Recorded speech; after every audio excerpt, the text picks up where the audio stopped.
So this is 4 reasons why your Reiki practice hasn't grown. So for one, you lack experience.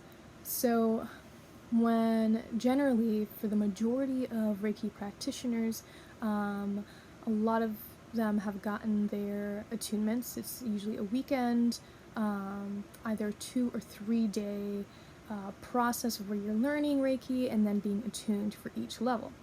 The Reiki Master title itself does not denote mastery. What it does mean, though, is that when Reiki level 1, right, think of it as, say, a volume dial that goes up from 1 to 10, right?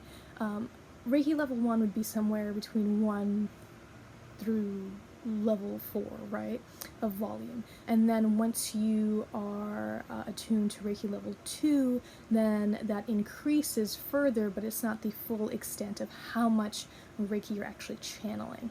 And then when you're attuned to Reiki level, the master level, that's when it's you're fully opened to Reiki, you're channeling far much more energy, and you learn the master level technique.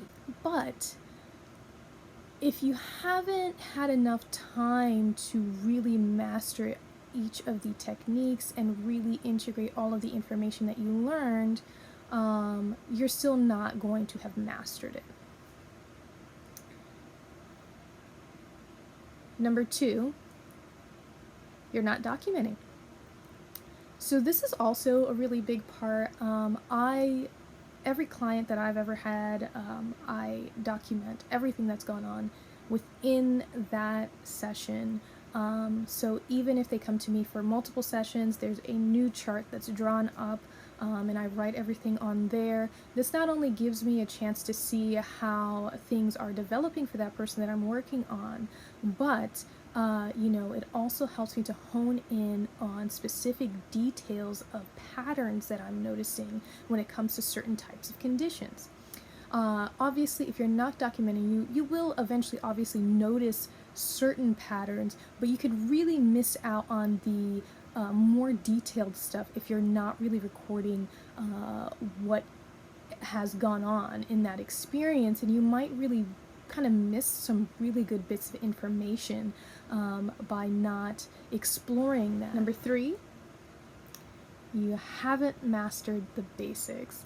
This is also a very big one. Even when you become, very, even as you become very experienced with Reiki, you have your practice, it's going well. If you haven't gone back to the foundational techniques and theories there, you're really, over time you may begin to forget certain things.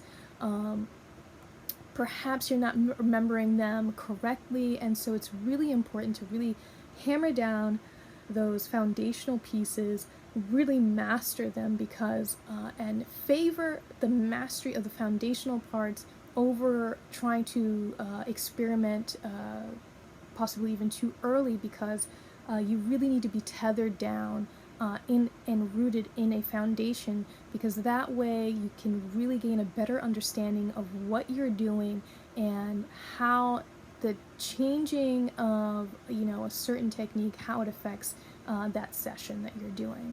Our next one here is number 4, and we're here at lack of humility.